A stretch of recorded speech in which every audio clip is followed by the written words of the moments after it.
If there was one word to describe Wayne, what would you use? Dynamic. Yeah.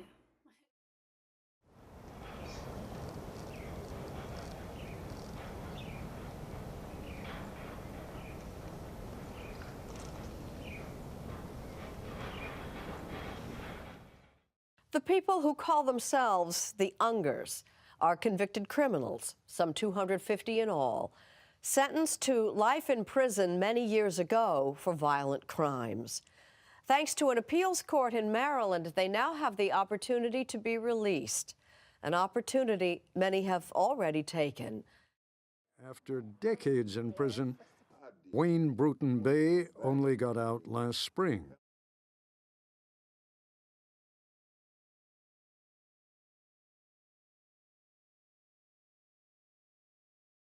I had a wonderful upbringing. It was a very close-knit family. My mother was of Jehovah's Witness faith, and I didn't understand it. It never was presented to me in a way that I could understand it. Other kids in the neighborhood, I didn't understand why they could have a Christmas and I couldn't, or they could have a birthday that I couldn't. It made me angry, you know, and as a result of that anger, I took it out on my neighborhood peers by taking their things. And I think that led me down the path where led me to where my life came to an end at the age of 17.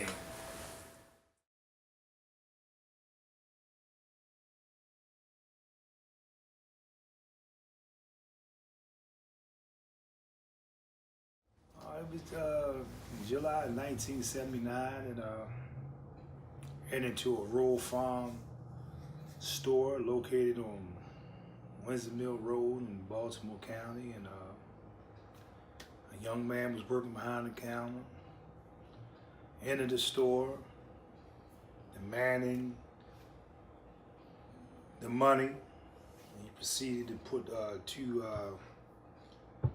bags of money on top of the counter. And I shot him, you know, one shot to the chest, you know, and there was another young man in the store and startled me, and proceeded to turn the gun on him, told him lay down. So I exited the store, got in the car, we drove away. About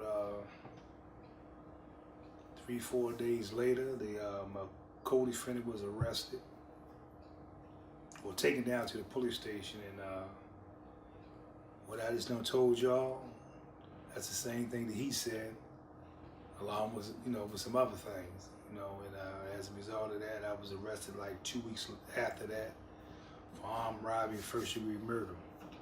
And appeared before Judge Edward DeWaters, was found guilty by a juror, and I was sentenced to life in prison to possibly parole.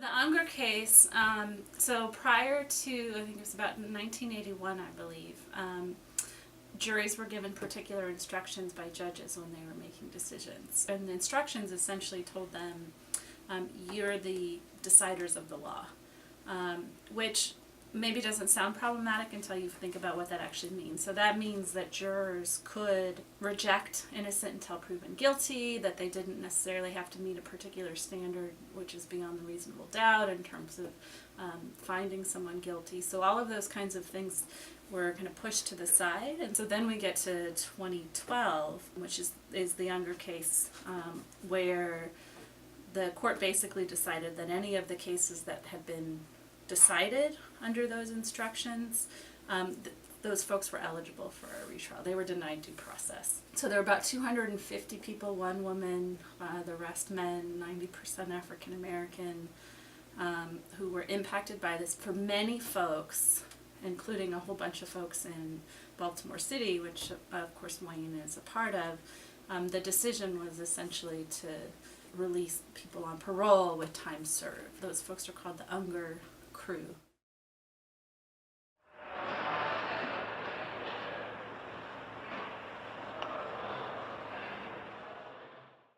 I entered to Division of Correction at age 17. I was very immature. You know, I was afraid.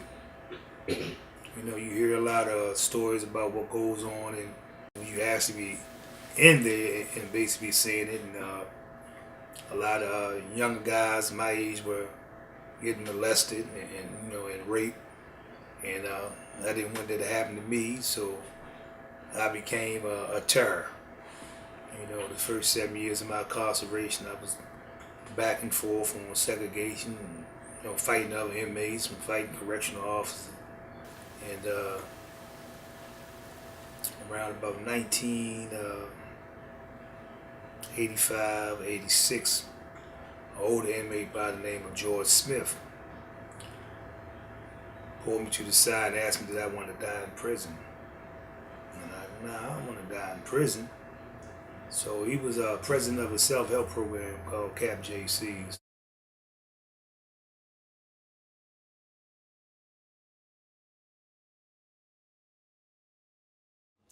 Their motto is being a service to humanity. You got a little pledge that they use and stuff, right? So this is basically about self-improvement, giving back to the community, working on issues like communication dynamics, stress endurance, peer pressure, just name a few of the workshops that they have and stuff. So, you know, and that right there opened my eyes to a lot of things and stuff like that. Basically propelled me to get my GED, go to college, get a couple of trades and stuff. So, yeah, when each step in my life, it basically, you know, shaping and forming me into the man I am today. Studies show that most violent crime is committed by men between the ages of 17 and 35. And the Ungers are a perfect example that you can age out of violent crime. Most people who come to prison at a young age, they basically age out of crime. You know, you're not going to be the same person you were at 25 as you would be at 45. All that falls on deaf ears. They don't know, you know, this is not the same person. They entered the system 40 years ago, or, you know, how long has been incarcerated, you know.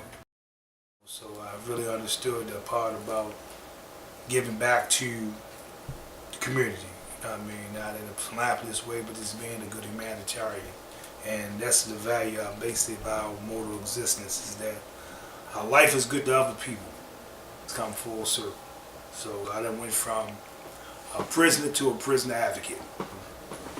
I'm on the phone from 9 in the morning to 10 at night, you know what I mean, taking calls from guys, you know, behind the walls. You know, as we was today, I did a call for a guy who was talking to his lawyers. So I make calls for guys, you know, go visit their families, you know, and go to court for them, parole hearings, you know, anything that we can do that basically lighten their load. That's what I'm here for. Because one thing we always got to be mindful of is that the crime is always going to be the crime. We can never change that. The individual can change, but the crime is never going to change. Prison doesn't, you know what I mean, didn't define me. You know what I mean? No, I wasn't inmate number 151336. No, that's not who I was. They could have that.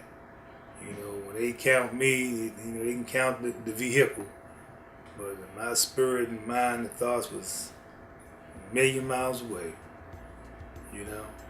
I used to actually, when I lay in bed at night, and just visualize everything that's came to fruition right now.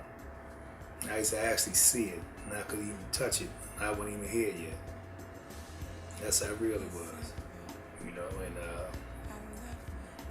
you can't tell me that God ain't good, you know, because I'm a living testament of that, you know, and I'm sitting right here with you today. You smile, and I I smile, then I say, ooh, this is getting personal, personal, personal. Let's stay for a while and play. Girl, let's make this a moment. Oh.